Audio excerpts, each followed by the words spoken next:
let's make a quick and easy pinwheel block. You need 2 pieces of fabric that are the exact same size, unless you're making it for a particular pattern, but we're making up our own pattern here. So you're going to put them right sides together, and we're going to sew 1/4 inch all the way around. So now that you have sewn completely around your block, you are going to cut on the diagonal twice. Do not move your fabric. Pick your ruler up and then line it up from other corner to other corner.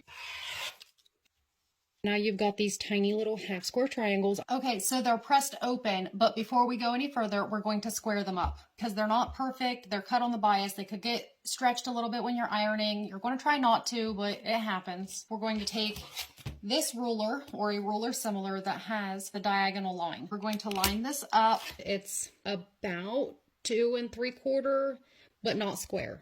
So we're going to square it up to 2 1/2. So we're going to keep this line perfectly straight. That's what's important for the first cut. And we want to make sure that we still have a little bit over on the 2 1/2 on either side. And we're going to cut. You can move your fabric this time. And we're going to line right back up as close as possible. Only this time, we're going to put our 2 1/2 on the outside of the 2 sides and try to keep our diagonal as perfect as possible. Now we have our perfect little block. We're going to repeat that with the rest of these.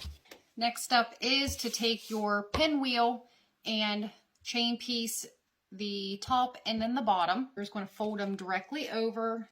Now, when you line these up, it is extremely important to nest those seams. So you will put your fabric together. If I can do it with it open, it may make more sense. Put your fabric together, and then you're going to slide it together until it stops. And that's how you nest your seam to get perfect seams. We're going to open this up, and I'm going to press the seams to where they're towards the darker fabric. We have our pressed seams, and they're going in opposite directions, and we're going to nest this seam, the center seam, and that's how you're going to get your middle completely perfect. And there's our pinwheel. I'm going to press that center seam open this time.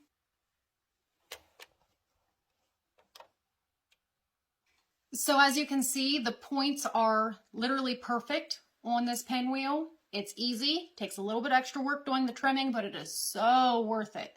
If you have any questions, leave them in the comments, and I promise that I will get back to you as soon as I'm able to, but I will answer your questions.